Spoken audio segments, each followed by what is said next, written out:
to be with us this morning. The social and political and religious context in which we live is challenging and at times frightening.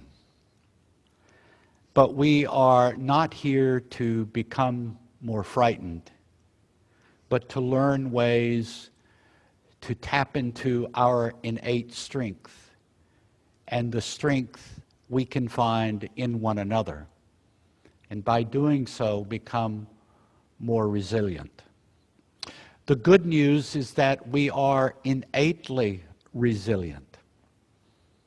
Homo sapiens appeared on the scene about 300,000 years ago, and our biological ancestors stretch back millions of years prior to that. Resilience has been required for survival of our species. So resilience is not merely a whim or a resolve or a conscious intention, but resilience is something that is rooted in our biological, emotional, and physiological selves. Dr. Albert Siebert, who did a great deal of research about resilience, wrote that his work created in him a profound appreciation of the ability of people to heal from life-shattering experiences and to emerge from their struggle changed in ways that they value. Our dilemma, which I am attempting to address in this series, is that in our emotional and conscious lives and in the way we conduct ourselves, we can get out of harmony with our innate resilience. Here's the good news. We can define what creates and what hurts resilience. And knowing these things, we can apply them to our lives and thereby become resilient. Maya Angelou is a great author and poet, and she is, among her many other wonderful gifts, a magnificent example of resilience. And she wrote this: "My mission in life is not merely to survive, but to thrive, and to do so with some passion, some compassion, some humor, and some style." My chalice lighting reading this morning is from Erich Heller Wagner, who wrote, "Blessed is the fire that burns deep in the soul. It is the flame of the human spirit, touched into being by the mystery of life. It is the fire of reason, the fire of compassion, the fire of community, the fire of justice, the fire of faith. It is the fire of love, burning deep in the human heart. May its divine glow be in each heart here."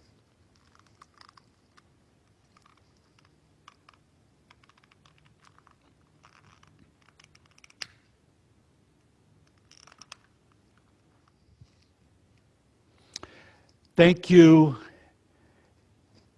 Emily, for those beautiful words during the children's time. I think that phrase, "say something," summarizes what Unitarian Universalism is about. And thank you as well for noting the passing of Justice Ginsburg, truly a great figure in our nation's history and certainly in the judicial world. Thank you also, Mignon, for your beautiful introduction of our second hymn, and young M for your playing, and that wonderful soloist. You have brought such warmth and beauty to our time together.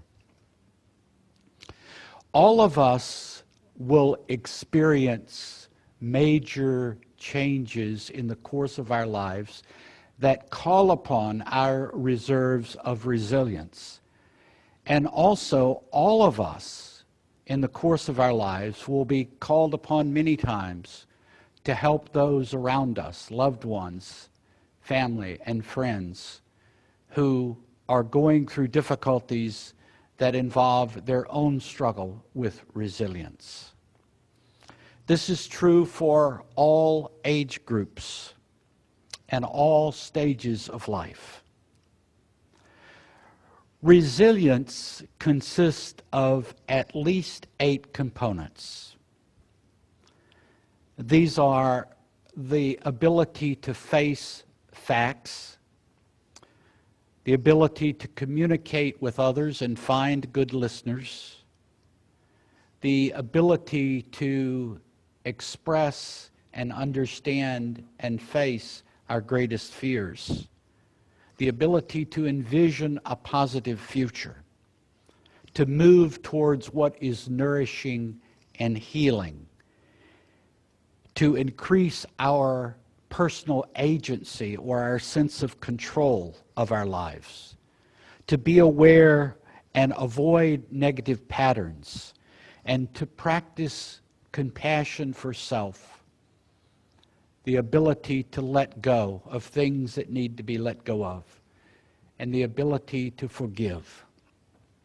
Today, I would like to focus on one of those principles, the opportunity to communicate with others and to find good listeners. An overwhelming body of evidence tells us that communication is vital to resiliency. Conversely, isolation is deadly. Perhaps literally so. Shakespeare said it best when he wrote, "Give sorrow words. The grief that does not speak whispers in the overwrought heart and bids it break."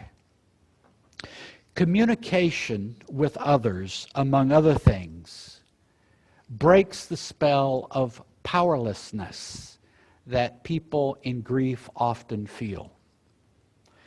Dr. Julius Siegel wrote, "In choosing to interact with others, rather than withdrawing into ourselves, we demonstrate a willingness to do something about our suffering. And it is this sense of personal control that turns out to be one of the most important characteristics of those who, in the end, prevail over life's adversities." A powerful illustration of the importance of communication for those who suffer and who are grieving and who go through great difficulty can be found on research conducted on POWs from the Vietnam War. Now, in citing these examples, I do not take a position either for or against the Vietnam War.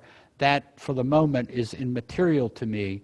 There is a vast body of research on people who endured extraordinary hardships, and they teach powerful lessons.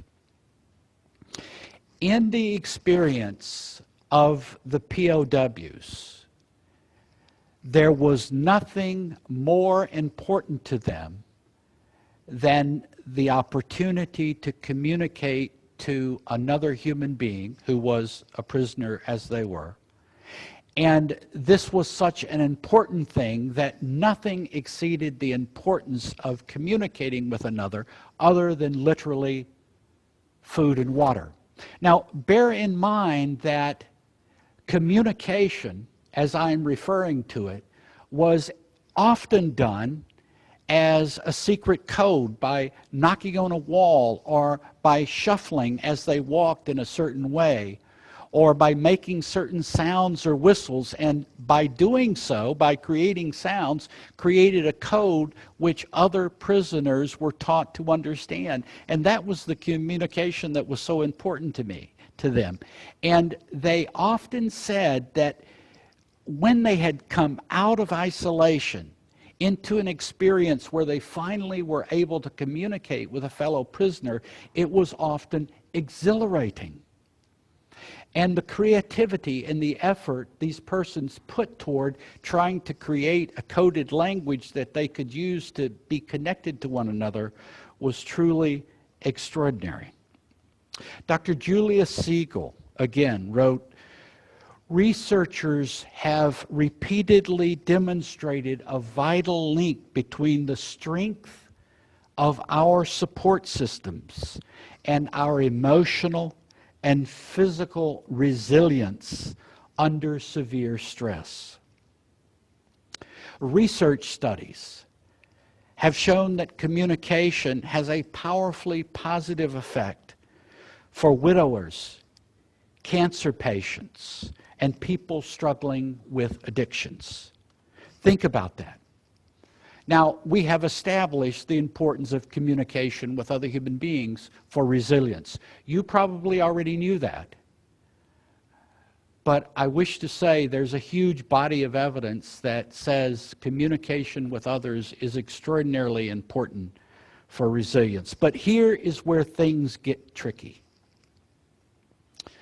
Because, at least in our society, when grief or suffering or loss besets a person, the reaction of other people might quite often be superficial or perfunctory, or people perhaps try to say something that glosses over the problem and really doesn't penetrate to breaking the barrier that is around that person with grief. I have spoken to many people who have gone through experiences of grief, and I have had one powerful experience that really haunts me, and that is the extent to which many of those folks talk about the anguish of their loneliness, of their isolation, the difficulty it was to have other persons really see them and understand them and have at least an inkling of appreciation for the difficulties they were experiencing. Significant loss reminds us of the frailty of life, and therefore we tend to stay away from people who might have experienced loss. But there's another issue at play. Let us assume a person is intent on helping another person who is in grief. They're not saying simple things and then walking away. They're really trying to connect with the person in grief. Then another problem arises. And that problem is people don't know what to say, or people are burdened with the belief that what they say must be healing or magical or miraculously restore the person to a happier frame of thinking. But the fact is, that is unnecessary.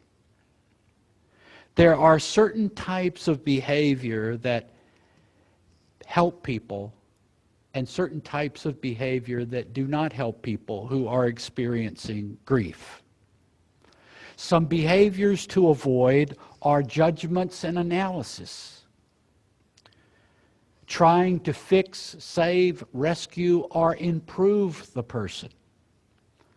Trying to cover up or deny the facts of their situation. or reinforce a non-factual view of the situation they're in.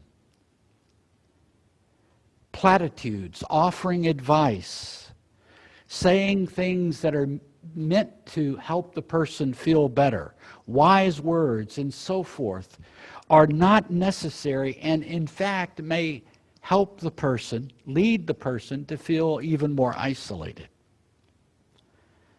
Behaviors that are helpful is simply being present to them,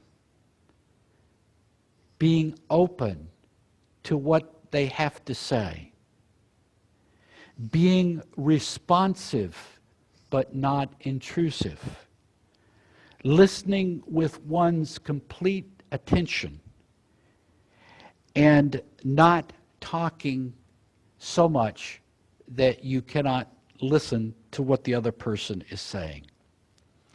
The author, clinical psychologist, and contemplative practitioner James Finley wrote this: "When you risk sharing what hurts the most in the presence of someone who will not invade you or abandon you, you can learn not to invade or abandon yourself.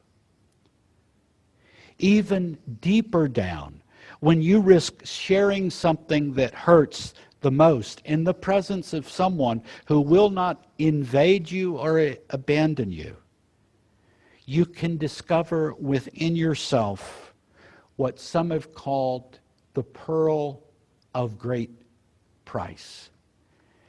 Namely, that you are invincible in the midst of your fragility." This is one reason why communities like this one are so important. The bereaved only need 1 to 3 persons who will listen to them. Where do you find such resources? Well, obviously, a religious community like our own is an important resource. Someone in your family system is also a very important potential resource. It can be a brother, a sister, a cousin, an uncle, an aunt, a second cousin, third cousin, fourth cousin, it doesn't matter. Anybody in your extended family system can be a very good resource for this. Beyond that, anyone is fair game.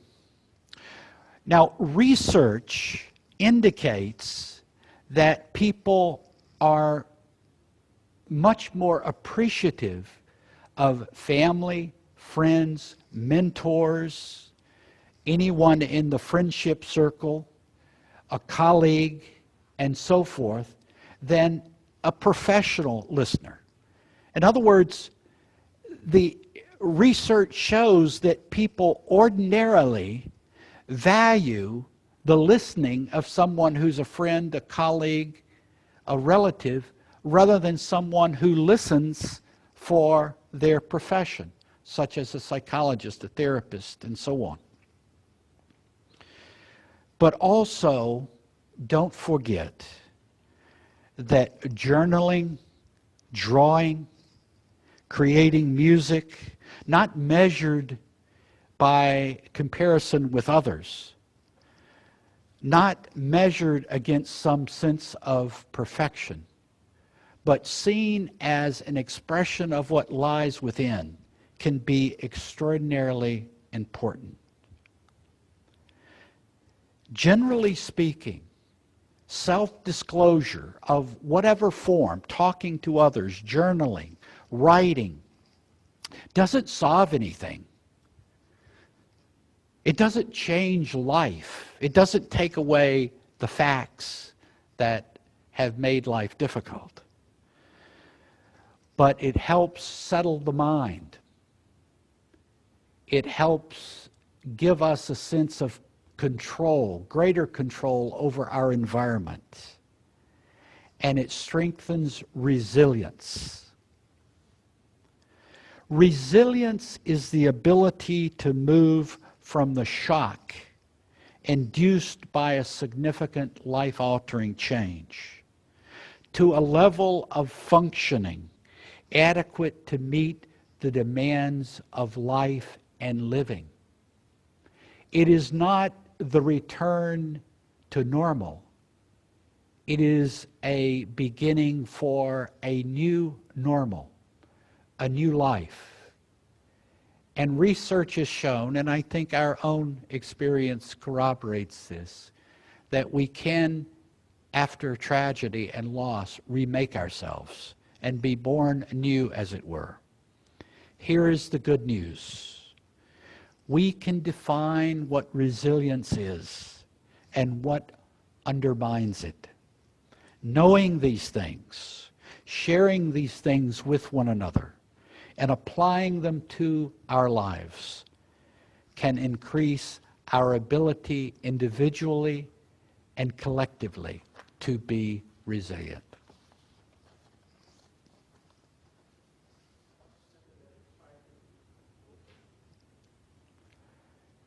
There has been a statement about how to treat one another that is attributed to many people. One of them was over 2,000 years ago, Philo of Alexandria, who was a Hellenistic Jewish philosopher who lived near Alexandria in the Roman province of Egypt. And he is reputed to be one of the authors, or the author, of this statement that I leave with you now as I extinguish our chalice. Be kind to everyone you meet, for they are going through a great struggle. As we extinguish the chalice flame, may the warmth of the flame flow into us as compassion, as kindness, as understanding.